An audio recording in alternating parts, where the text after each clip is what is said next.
Leitura de 1 Reis 16, a partir do verso 29. Gênesis, Êxodo, Levítico, Número, Deuteronômio, Josué, Juízes, Ruth, Samuel, Reis. Chegou. Parar por aqui, né? Então, começo aqui do Antigo Testamento, 1 Reis, capítulo 16, a partir do verso 29. Vamos fazer o seguinte, eu vou ler aqui 29 a 33, e depois nós vamos ler o capítulo 17 completo. Tá? É uma história muito importante para nós aqui, também faz parte da lição, que só tem dois tópicos. Acompanhem atentamente a leitura. 1 Reis, capítulo 16, a partir do verso 29. Acabe, filho de Onri, começou a reinar sobre Israel no ano 38º de Asa, rei de Judá. E reinou Acabe, filho de Onri, sobre Israel em Samaria 22 anos. Fez Acabe, filho de Onri, que era mal perante o Senhor, mais do que todos os que foram antes dele. Como se fora coisa disso ou menos, andar ele nos pecados de Jeroboão, filho de Nebate, tomou por mulher a Jezabel, filha de Etbaal, rei dos Sidônios, e foi e serviu a Baal e o adorou. Levantou um altar a Baal na casa de Baal, que edificara em Samaria. Também fez Acabe fez um poste ídolo, de maneira que cometeu mais abominações para irritar ao Senhor, Deus de Israel, do que todos os reis de Israel que foram antes dele. Capítulo 17. Então Elias, o tesbita dos moradores de Gileade, disse a Acabe: Tão certo como vive o Senhor, Deus de Israel, perante cuja face estou, nem orvalho nem chuva haverá nestes anos, segundo a minha palavra. Veio a palavra do Senhor dizendo: Retira-te daqui, vai para o lado oriental e esconde-te junto à torrente de Quirite, fronteira ao Jordão. Beberás da torrente, e ordenei aos corvos que ali mesmo te sustentem. Foi, pois, ele, fez segundo a palavra do Senhor. Retirou-se e habitou junto à torrente, e Querite, fronteira ao Jordão. Os corvos lhe traziam pela manhã pão e carne, como também pão e carne ao anoitecer, e bebia da torrente. Mas passados dias, a torrente secou, porque não chovia sobre a terra. Então lhe veio a palavra do Senhor, dizendo: Dispõe-te, vai a Serepta, que pertence a Sidom, e demora ali, onde ordenei a uma mulher viúva que te dê comida. Então ele se levantou e se foi a Serepta. Chegando à porta da cidade, estava ali uma mulher viúva, apanhando lenha. Ele a chamou e lhe disse: Traze-me, peço-te, uma vasilha de água para eu beber. Indo ela a buscá-la, ele a chamou e lhe disse: Traze-me também um bocado de pão na tua mão. Porém ela respondeu: Tão certo como vive o Senhor teu Deus, nada tenho cozido, há somente um punhado de farinha numa panela e um pouco de azeite numa botija. E vês aqui, apanhei 2 cavacos e vou preparar esse resto de comida para mim e para o meu filho. Comê-lo-emos e morreremos. Então Elias lhe disse: Não temas, vai e faze o que dissestes, mas primeiro faze dele para mim um bolo pequeno e traze-mo aqui fora. Depois farás para ti mesma e para teu filho. Porque assim diz o Senhor, Deus de Israel: a farinha da tua panela não se acabará e o azeite da tua botija não faltará, até o dia em que o Senhor fizer chover sobre a terra. Foi ela e fez segundo a palavra de Elias. Assim comeram ele, ela e a sua casa muitos dias. Da panela de farinha não se acabou, da botija o azeite não faltou, segundo a palavra do Senhor por intermédio de Elias. Depois disso adoeceu o filho da mulher, da dona da casa, e a sua doença se agravou tanto que ele morreu. Então disse ela a Elias: Que fiz eu, ó homem de Deus? Viestes a mim para trazerdes à memória a minha iniquidade e matardes meu filho? Ele lhe disse: Dá-me o teu filho. Tomou dos braços dela e o levou para cima ao quarto, onde ele mesmo se hospedara, e deitou em sua cama. Então chamou ao Senhor e disse: Ó Senhor, meu Deus, também até esta viúva, com quem me hospedo, afligiste matando-lhe o filho? E estendendo-se 3 vezes sobre o menino, clamou ao Senhor e disse: Ó Senhor, meu Deus, rogo-te que faças a alma deste menino tornar a entrar nele. O Senhor atendeu à voz de Elias, e a alma do menino tornou a entrar nele e reviveu. Elias tomou o menino e o trouxe do quarto à casa, e o deu à sua mãe e lhe disse: Vê, teu filho vive.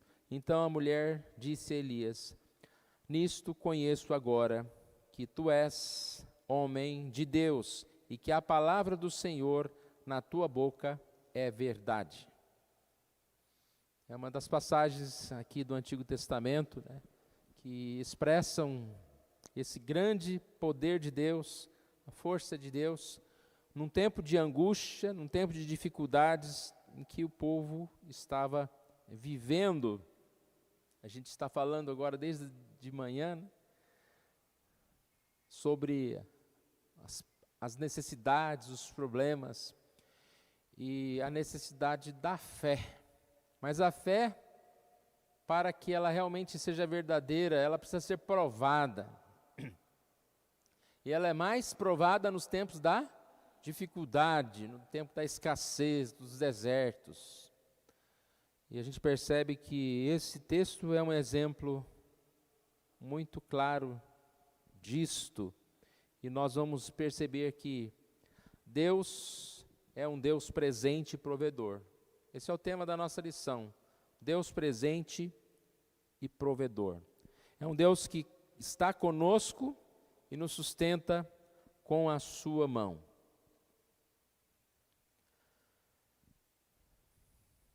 A nossa lição, ela é uma sequência, né, de estudos bíblicos. Então nós estamos em 1 Reis, começamos lá em Gênesis, estamos em 1 Reis, e na introdução da lição, nós encontramos aqui, falando um pouquinho, que os livros dos reis nos falam a respeito do Emanuel, o Deus presente que jamais desampara seus eleitos. Mostrando que todas as coisas cooperam para o bem, para a glória de Deus, e até mesmo os homens maus que perseguiram o povo de Deus, que praticaram idolatria, esses estão dentro desses decretos de Deus. Que é nesses momentos de dificuldade que Deus demonstra maior o seu poder, o seu amor, mostrando que ele não pode ser vencido, que o povo dele não pode ser vencido. Seja qual for o inimigo, grande que seja esse opositor, maior é o poder de Deus. Enquanto o povo se desviava, e aqui a lição na introdução, ela vai trazer aqui exemplo de vários nomes, né, de pessoas que se desviaram, como Jeroboão, Nadab, Baasa, Elá, Zinri, Onri e Acabe. Enquanto tantos esses se desviavam e achavam que pela sua maldade eles conseguiriam ter mais poder, ter mais glória, Deus mostra que não é assim. Acabe viveu nesse tempo. E Elias viveu nesse tempo. Elias viveu nesse tempo da maldade de tantos reis como Acabe. E por mais que Acabe pudesse achar que estava com todo o seu poder, a gente viu aqui, né, uma descrição de Acabe, no verso 30, foi um homem mau perante o Senhor, mais do que todos os que foram antes dele. Depois falou, como se não fosse já demais ele ser mau, ele andar nos pecados de Jeroboão, ele tomou por mulher a Jezabel, e ele serviu a Baal, e adorou a Baal. E aí diz no verso 33, que ele fez um poste ídolo, e cometeu mais abominação para irritar ao Senhor, Deus de Israel, do que todos os reis de Israel que foram antes dele. Mas esse não era maior do que Deus. E de repente Deus fala com Elias, e Elias vai lá enfrentar esse Acabe, e diz, olha, tão certo como vive o Senhor Deus de Israel, perante cuja face estou, nem orvalho nem chuva haverá nestes anos, segundo a minha palavra. Imagina a consequência disso, sem chuva. O que adianta poder, dinheiro, se não tiver chuva, se não tiver comida? Deus mostra mais poderoso. Aqui nós não vamos estudar a história de Acabe, né? É uma história bem longa, mas mais esse momento que Elias viveu. Pois se parou de chover para Acabe, parou de chover para Elias, parou de chover para o povo de Deus. Mas Elias não ficou sem o sustento. Aqui mostram dois momentos, né? Primeiro, que Deus o manda ir até um local aqui, ó, retira-te, vai junto à torrente de Querite, fronteira ao Jordão. Beberás da torrente e você vai se alimentar ali da comida que os corvos vão te levar. E um outro momento, quando seca a água daquela torrente, Deus fala para ele de novo, vai agora para Serepta, e ali você vai encontrar com uma mulher viúva que vai te dar comida. Esse é o sustento que Deus vai dar para o povo do Senhor. Mas a história não se escreve então somente dos homens maus, mas também de homens como Elias. Aqui na lição, na introdução, fala de Salomão. É um homem que, no momento em que Deus coloca-se diante dele e diz para ele fazer um pedido, e ele pede sabedoria. E pedir sabedoria é exatamente pedir orientação, que é o que mais nós precisamos, né? Se você for fazer uma oração pedindo pela sua vida, o que mais você pode pedir, senão sabedoria, ou seja, o conhecimento da verdade, conhecimento de Deus, conhecimento dos caminhos de Deus. Porque tendo conhecimento de Deus, andando nos caminhos de Deus, tudo mais nós vamos ter. Não nos faltará nada. E mesmo faltando algo material, esse conhecimento de Deus, essa presença de Deus, nos satisfaz. Porque Deus é muito mais do que bens materiais. Quando nós temos o Senhor, nós encontramos paz, né? Mesmo até em meio às adversidades. E aqui diz então que o Senhor se agradou de Salomão. Por quê? Porque ele pediu sabedoria, ele pediu conforme a vontade do Senhor. E o Senhor se agradou de Salomão, e aí 1 Reis 3,12 diz, dou-te coração sábio, inteligente. E depois no verso 13, também até o que não pediste eu te dou, tanto riqueza como glória. Aqui a gente pode lembrar muito bem do texto de Mateus, quando diz, buscar em primeiro lugar o reino de Deus e a sua justiça, e as demais coisas vos serão acrescentadas. Não precisa pedir, nem pedir. Busque o essencial, ande nos caminhos do Senhor, obedeça ao Senhor, agrade ao Senhor, e Ele satisfará os desejos do seu coração. Agrade, entregue o teu caminho ao Senhor, confia nele, mas Ele fará. Essa é a verdade de Deus. Então, Deus honrou os profetas, Deus deu força, coragem, Deus usou esses homens para a glória dele, e Deus assim amparou, como hoje o Senhor faz. Aqui fala sobre o Deus de Moisés, é o Deus de Elias, mas o Deus de Elias é o nosso Deus. Assim como Deus agiu no passado, Ele age nos dias de hoje, nos transformando, nos dando o alimento necessário, nos dando força, nos dando a fé. Então, aqui na introdução, em resumo, fala: o Senhor nunca abandona seu povo, ao contrário, Ele supre com pão de cada dia e com a sua graça salvadora. Então, o que a lição traz? Nesta lição, destacaremos esses dois aspectos. Quais são os dois aspectos? O alimento, né? Deus nunca nos abandona, sempre supre com pão, e a suficiente graça, a graça salvadora, dia a dia, com a sua graça salvadora. Vamos estudar a respeito desses dois aspectos, são só os dois pontos que tem a lição, a partir da vida e ministério do profeta Elias. Então, o primeiro ponto, o pão de cada dia.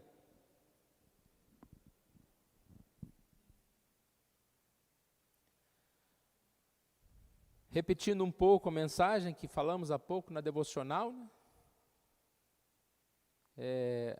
Às vezes somos confrontados com dificuldades e é difícil confiar em Deus. Nossa fé muitas vezes se abala, ela é superficial. Quando você está diante de alguma dificuldade, a primeira coisa que vem à sua mente é pensar nos seus recursos. Eu acredito que isso acontece com todo mundo, né?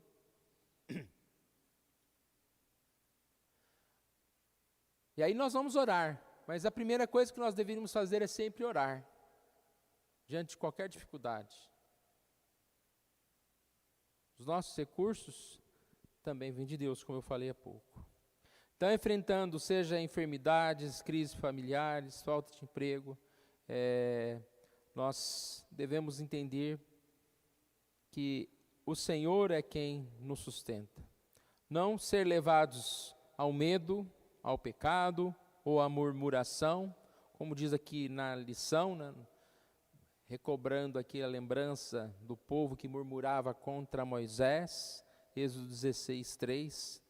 Quem nos dera tivéssemos morrido pela mão do Senhor, na terra do Egito, quando estávamos sentados junto às panelas de carne e comíamos pão a fartar.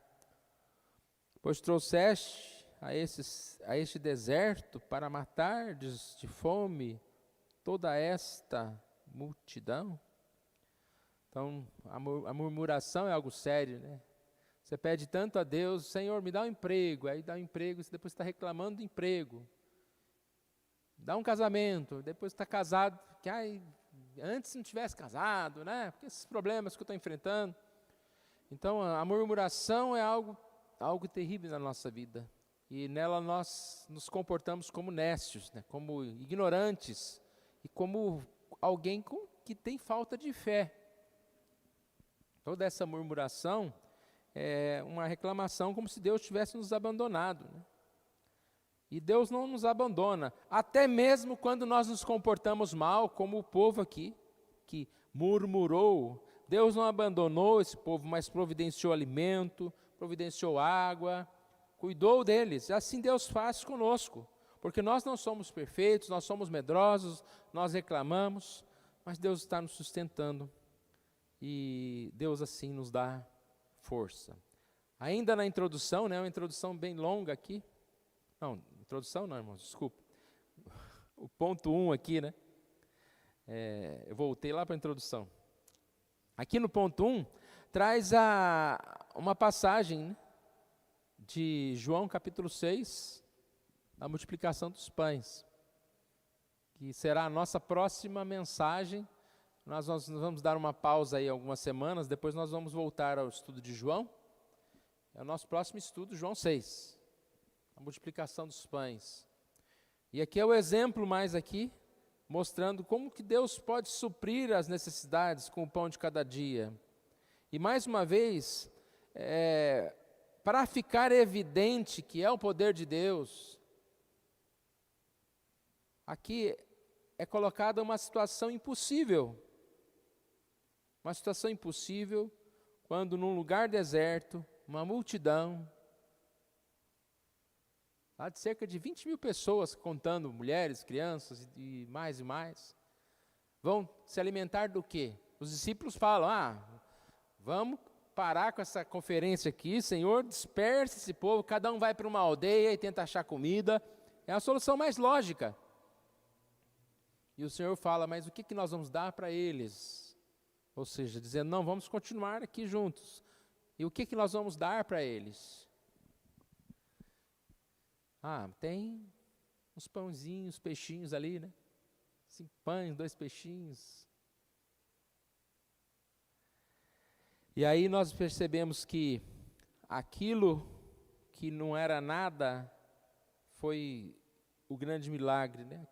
Deus sustentando, Deus revelando o seu poder, Deus assim abençoando, multiplicando os pães, os peixes, a ponto de sobrar.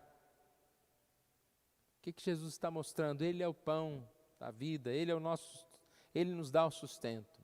Então esse primeiro tópico, ele vai trazer para nós essa ideia, né? De que nós podemos confiar no Senhor, nas dificuldades que nós enfrentamos.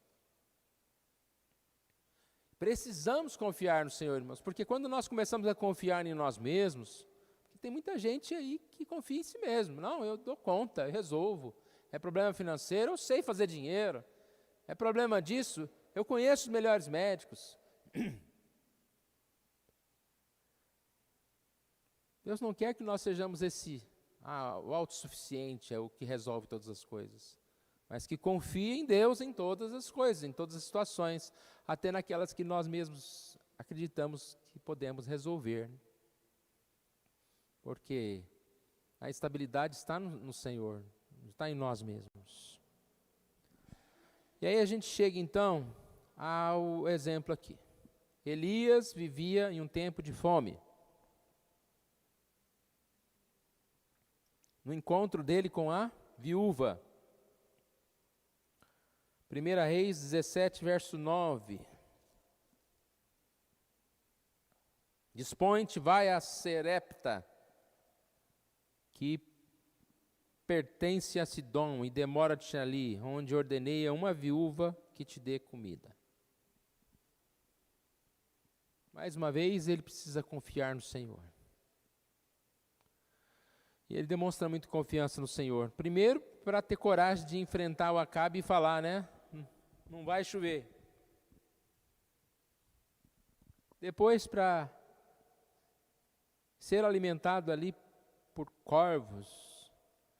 Agora, ir numa região pobre, num lugar, falar com uma viúva. Elias precisava aprender a confiar no Senhor. Dispõe-te, vai a Serepta. Ordenei a uma mulher viúva que te dê comida. Não tem sentido isso, né, irmãos? Uma mulher viúva que te dê comida? Uma mulher que não tem nem o que comer?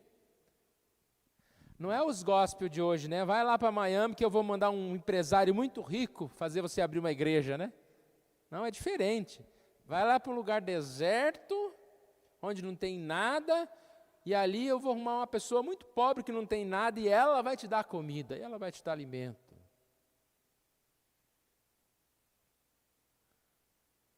Deus nos sustenta. Às vezes nós estamos temerosos do nosso sustento, mesmo tendo tantas provas de que Deus tem nos sustentado. Tendo muito, e ainda estamos temerosos. Mas mesmo não tendo nada, mesmo chegando a passar por uma dificuldade extrema, podemos confiar em Deus. Deus nos sustenta. Coloquei uma frase aqui. Que Deus dirige o nosso caminho, nos coloca onde devemos estar a fim de cumprirmos o que Ele planejou. Não é onde é melhor para nós, não é onde que a gente vai encontrar mais sossego, mais estabilidade, mas é onde Ele quer, onde Ele quer. E para Elias foi difícil, né?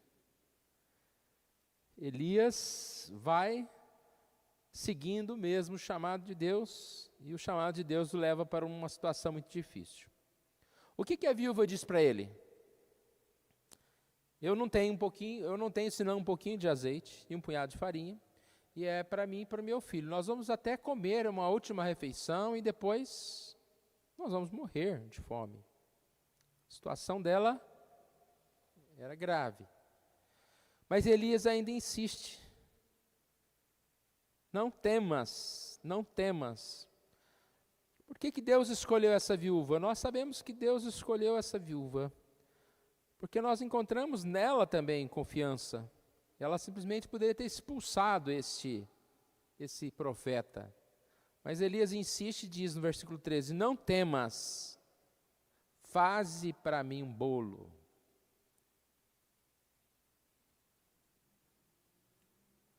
Depois ele ainda diz, a farinha da tua panela não se acabará e o azeite da tua botija não faltará, até o dia em que o Senhor fizer chover sobre a terra.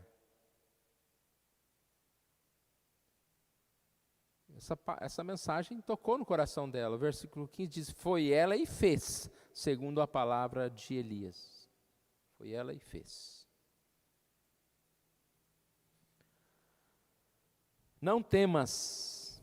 Como não temer, irmãos, diante da desesperança, diante do caos, né, da fome, da falta de recurso? Aí nós podemos responder, né? Confiando, porque eu tenho o Senhor. E nós passamos e vamos passar nessa vida por momentos em que a gente fala, olha, eu não sei o que fazer, eu não tenho esperança. Mas a gente percebe que Deus vem, né, e diz, não temas. É o Senhor que diz para nós, não temas.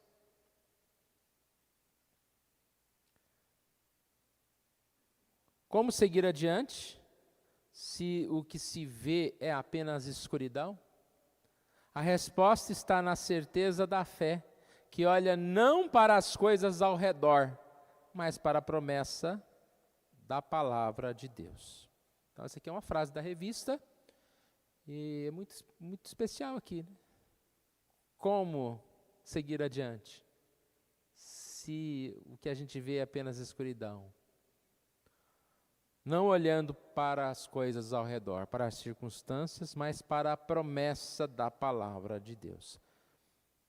Hebreus 11, versículo 1 diz, a fé é a certeza de coisas que se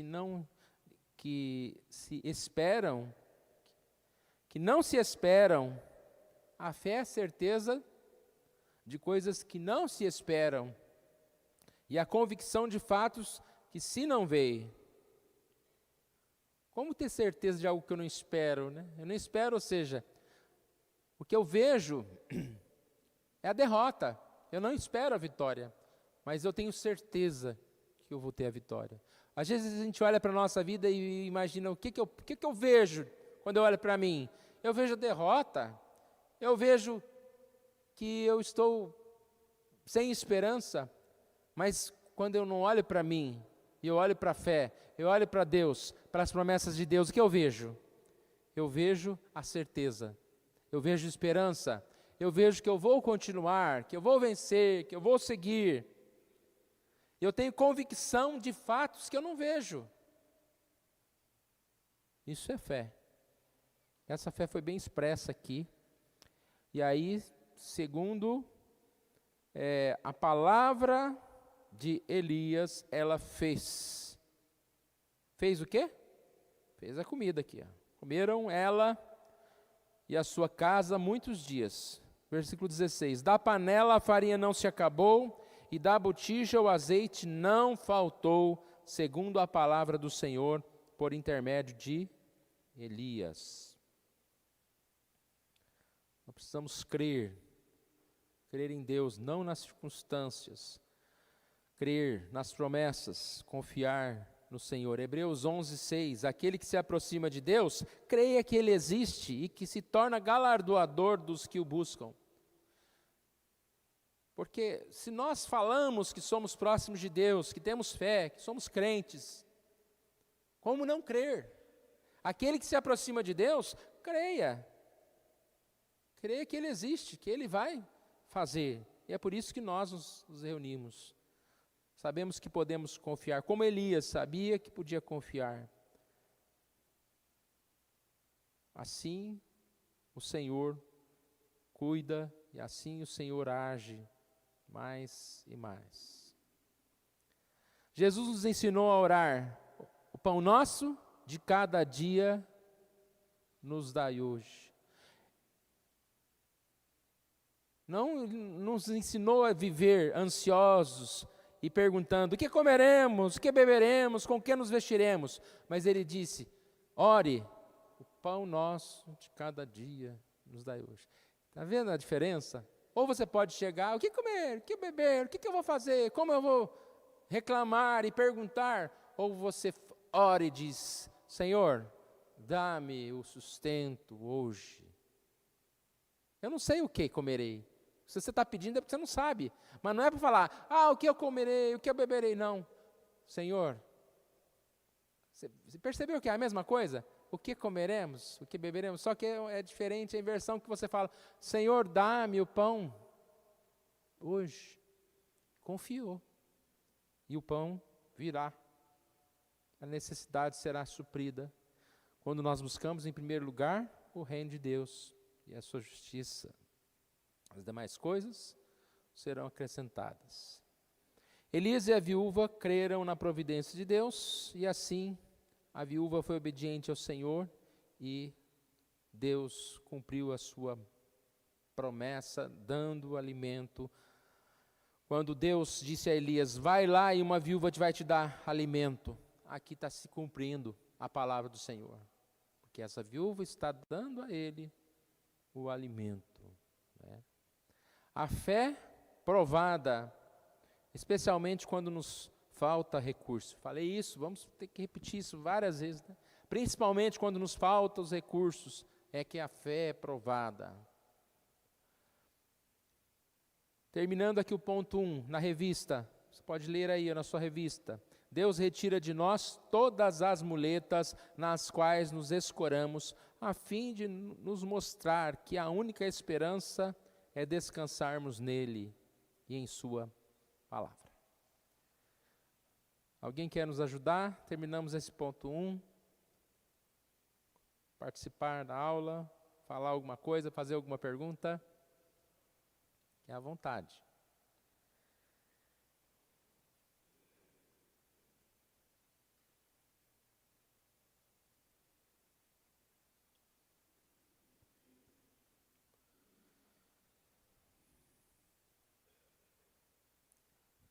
Pode falar.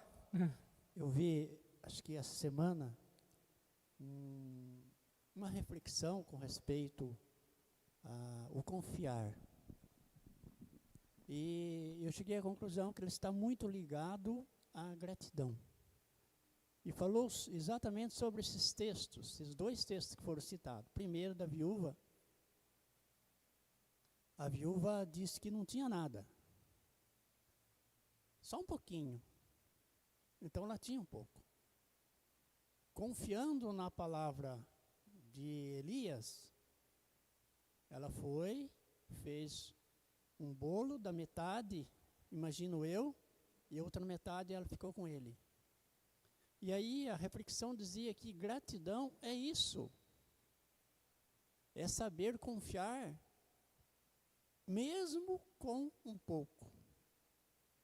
Aí ele segue em frente e vai para a passagem dos pães, os poucos pães. Jesus foi e falou para os discípulos: nós precisamos alimentar esse povo. Os discípulos: mas não tem como. Mas Jesus falou: mas deem vocês mesmos de comer. Ele falou: mas como? Se nós temos só 5 pães e 2 peixinhos. Confiança e depois gratidão. O que Jesus fez? O que nós temos? Nada. Nada diante do tamanho do problema é nada. Alguns peixinhos e uns poucos pães, mas que é isso para tanta gente? Jesus falou para eles o quê? Traze-me. Eles trouxeram, Jesus agradeceu e eles levaram porque confiaram. Veja que está juntando uma palavra aqui, uma situação está sendo sinônimo da outra, eles confiaram. Aí Jesus fez o quê? Agradeceu. E o que aconteceu? Todo mundo se alimentou. O Senhor levantou aqui cerca de 20 mil pessoas, aproximadamente, chutando, como dizia São Roberto, e sobrou um montão. Então, isso foge, às vezes, a nossa vida, a nossa confiança. Agradecermos pelo que temos. Se nós acordamos com saúde reclamando, está ruim o negócio. Se nós temos ainda um trabalho, mas está difícil, reclamamos, está muito ruim o negócio. E assim por diante. Eu tenho trabalhado muito comigo essa situação de buscarmos primeiro o reino de Deus. Eu confio nisso. Eu busco isso. E a gente ouve, nas barbaridades que a gente ouve nos YouTubes da vida, a gente vê tanta coisa boa. Gente falando a respeito exatamente disso. Você levantou ainda, conseguiu levantar, de graças a Deus, busque em primeiro lugar o reino de Deus, seja grato e confie que Deus vai providenciar, vai suprir as suas necessidades. E nós temos experiência disso. Nós temos, que o Senhor já disse antes, passamos por vales escuros, sim. Depois que passa, a gente fala assim, mas como que eu passei por isso? É verdade isso? Parece um sonho. Por quê? Porque nós buscamos aquele que é o nosso refúgio, é o nosso sustento, é aquele que nos guarda, que nos guia, que nos vai dirigir até o fim, se formos fiéis, se buscarmos com fé, se confiarmos e, se acima de tudo, formos pessoas gratas. Quanta ingratidão a gente vê no nosso tempo, no nosso dia a dia. Essa parte da lição fala que a farinha não vai faltar até quando? Até quando chover. Nós vimos na pandemia uma ajuda do governo e as pessoas, passou a pandemia, as pessoas estão reclamando dessa ajuda ainda. Gratidão? Não. Então é essa a observação que eu queria fazer, essa cooperação minha nessa parte da lição com respeito a isso. Às vezes as coisas passam batido diante dos nossos olhos, nós estamos, parece que cegados diante da situação que nós vemos. E lá na introdução fala alguma coisa dos governos, dos reis, que eram instrumentos de Deus, mesmo sendo pessoas más. E nós esquecemos que nós devemos orar por essas pessoas. Se nós achamos que elas são boas, ótimo. Se nós achamos que elas são más, nós temos essa obrigação. É a palavra de Deus que nos diz isso. Orar, buscar, confiar, ser grato. É uma lista extensa que nós temos para colocar no nosso vocabulário diário, estarmos prontos a seguir, confiarmos. Eu queria falar mais, como dizia o Sr. Venâncio, da vida de Elias, que enfrentou dificuldades, foi vencedor, depois ficou com medo, recuou. São figuras da nossa pessoa hoje.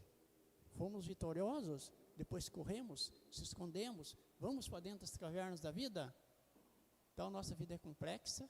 Nós precisamos buscar mais desse, em primeiro lugar, o reino de Deus, para que nós possamos ir na nossa confiança, entendendo dia a dia aquilo que Deus faz nas nossas vidas.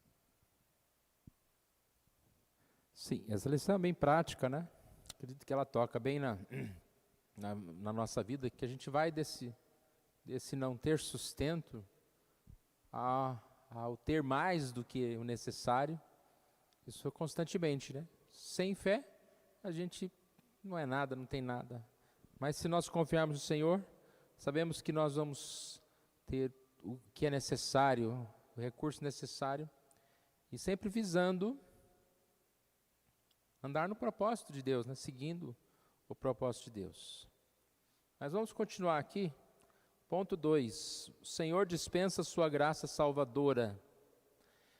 Embora quase sempre esperamos, em primeiro lugar, bens materiais, sustento físico, as Escrituras nos dizem e provam que a presença da graça do Senhor é, de fato, maior e melhor que a própria vida. Que um fator, quando a gente estuda essa questão da confiança, do sustento, de que Deus vai nos suprir, mais do que o sustento material, é o sustento espiritual. E em situações, nós não vamos ter tudo aquilo que nós queremos, tudo aquilo que nós desejamos, mas aquilo conforme é a vontade de Deus. E nós devemos sempre nos contentar com esse sustento que é vindo do Senhor conforme a sua vontade, né? Então existe o sim ou existe o não. Mas mais do que buscar o sustento material, nós devemos buscar a justiça, o reino de Deus. Então aqui ele vai falar da segunda parte, né? Que a história não terminou aqui. Viveram felizes para sempre, bem alimentados. Na sequência da história, a criança, ou seja, o filho da viúva, ele morre. E a lição coloca aqui, né? O que seria pior? Se é que tem um pior para escolher. Ela ter comido o bolo e morrido ela e o filho? Ou eles permanecerem vivos, depois o filho morrer e ela ficar viva? Então talvez para essa mãe, ela pudesse ter pensado antes se eu tivesse morrido. Agora eu estou viva e o meu filho morreu, meu filho adoeceu. E percebe-se que aqui o ponto está falando a respeito da graça salvadora, porque aqui a morte, ela tem essa comparação com a morte espiritual e com a salvação, com a ressurreição, com a questão da vida espiritual. Olha o que ela diz aqui. Vieste a mim, no versículo 18, para trazeres à memória a minha iniquidade e matares o meu filho. Dá uma ideia de lembrança de que o pecado leva à morte e há necessidade de uma salvação, ou de uma ressurreição, de uma graça. Então por isso que a lição separou esse ponto para falar mais da questão espiritual do que material. Porque a gente poderia falar que a ressurreição é uma coisa material, né? Deu para ela de novo o filho, mas a ênfase aqui é a questão da vida, que só Deus pode dar. E quando ela fala com o profeta, né, ele também, de certa forma, digamos aqui, né, desesperado, né, ele clama ao Senhor, e ele pega aquela criança, leva lá para o quarto, aqui diz, deitou aí em sua cama e clamou ao Senhor, porque aquela criança havia morrido.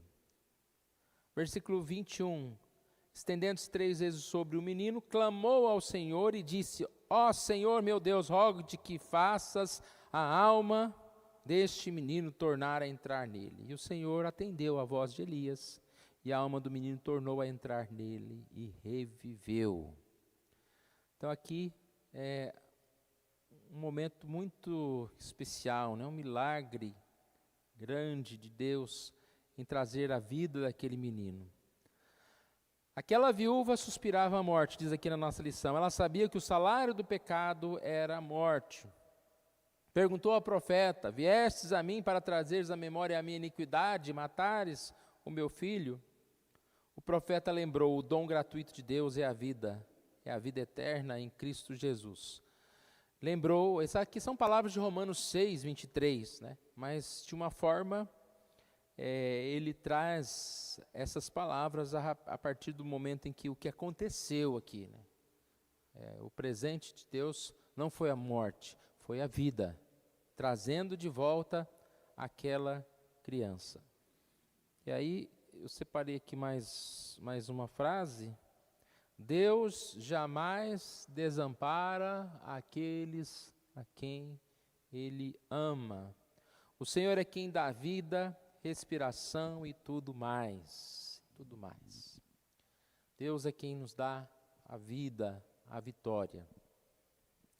Irmãos, se a gente fosse pensar nos problemas, né, os problemas que nos afligem diariamente, eles são muitas vezes naturais, eles são problemas que, digamos assim, nós damos uma dimensão a eles, que na verdade eles nem têm.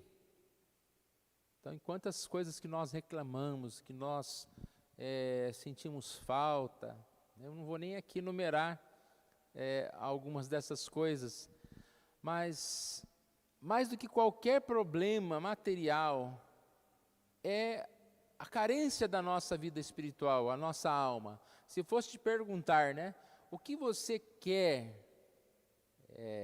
Algo material você quer um objeto que você está precisando, ou até mesmo emprego, ou seja o que for, ou você quer a paz de Deus, ou você quer que a sua alma se farte de bem. Eu acredito que todos nós iríamos responder, olha, o sustento, às vezes material eu até tenho um pouco, o suficiente, né? Eu reclamo, mas até tá bom já, assim. Não tem faltado, né? Está todo mundo bem vestido, está todo mundo alimentado nessa manhã. Mas quantas vezes nos falta é a paz de Deus.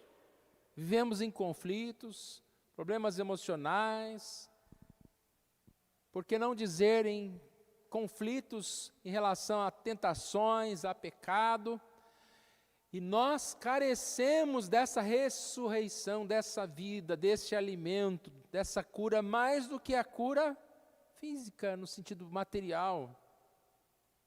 Então aqui, irmãos, nós podemos ter também a confiança em Deus, que o mesmo Deus que nos deu roupa, que nos deu alimento, que nos deu sustento, é o Deus que cura a nossa alma, é o Deus que dá a paz que excede todo entendimento, é o Deus que nos faz andar em santidade. Nós temos pedido por esse pão? Qual que é o pão? Jesus é o pão, é a vida.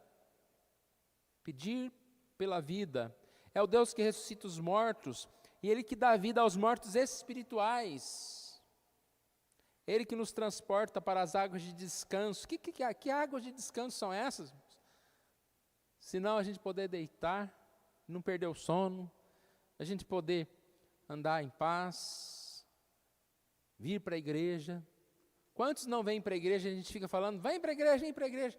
Tem gente que não vem para a igreja porque não tem paz para vir à igreja, porque está tão tumultuado a vida espiritual, que prefere ir para um rancho, um sítio, né? Para se afastar de todos. E quem sabe para fazer o que, sei lá o que lá, né? Se afastar. Então, irmãos, nós precisamos de paz, da paz de Deus. Precisamos pedir por essa, precisamos confiar que Deus nos dá, Deus pode suprir as nossas carências espirituais. Teu filho vive, foi a palavra do Senhor, foi a palavra de Elias àquela mulher. O dom de Deus é a vida, e a vida é muito mais do que esse respirar. Fala da vida eterna, fala da salvação. Diariamente nós temos provas desse sustento de Deus em dar vida, e nós precisamos desta vida e precisamos também anunciar essa vida a tantos que estão perdidos, tantos que estão desamparados, que estão presos aos seus vícios, ao seu pecado, né? Então nós temos aqui esse segundo tópico. A graça é melhor do que a vida. Eu vi vamos dizer assim, depoimento, né? Uma pessoa que não é cristã. E ela falando que ela tinha passado, eu acho que foi questão de Covid, ficar entubado e não podia nem tomar água, né? Diz que molhava aquela na boca dele um pouquinho de água, porque ele não podia tomar água. E naquele momento ele disse que ele não lembrava de praia, não lembrava da fortuna, era um homem muito rico, não lembrava de nada. Ele disse que daria todos os tesouros, todo o dinheiro que ele tinha acumulado na vida toda, por poder beber um copo de água naquela hora. Um copo de água. E eu acredito que ele estava sendo sincero. Faz um cheque aí de 30 bilhões, sei lá quanto, eu te dou um copo d'água. Na hora, eu preciso. Então, irmãos, essa sede, né, ela precisa estar em nós. Porque essas coisas, como eu disse, todas passam. Os problemas que a gente enfrenta, vai dar um jeitinho. Quebra uma coisa ali, o carro quebrou, não sei o quê, vai dar um conserto. Não andeis ansiosos, porque havemos de comer, beber, de vestir, isso aí vai dar um jeito. Não poder comprar hoje, compra outro dia. Mas Deus, mesmo assim, está nos sustentando, que é o primeiro tópico. Mas o segundo tópico, né? O Senhor dispensa a sua graça salvadora, e é o que nós mais precisamos, dentre todas as coisas. essa graça do Senhor. Concluindo, a conclusão, ela repete a introdução. Nos livros de Reis nos fala a respeito de Emanuel, um Deus presente que jamais desampara os seus eleitos. O Senhor nunca nos deixará sozinhos. Elias e a viúva e o filho dela experimentaram o sustento e a graça salvadora do Senhor Emanuel, o Deus presente e provedor. E nós também experimentaremos todos os dias seu sustento e provisão graciosos. Essa é a certeza que nós podemos ter no Senhor. Amém? Alguém quer nos acrescentar aqui nesse tópico 2? Só amém mesmo, né? Amém.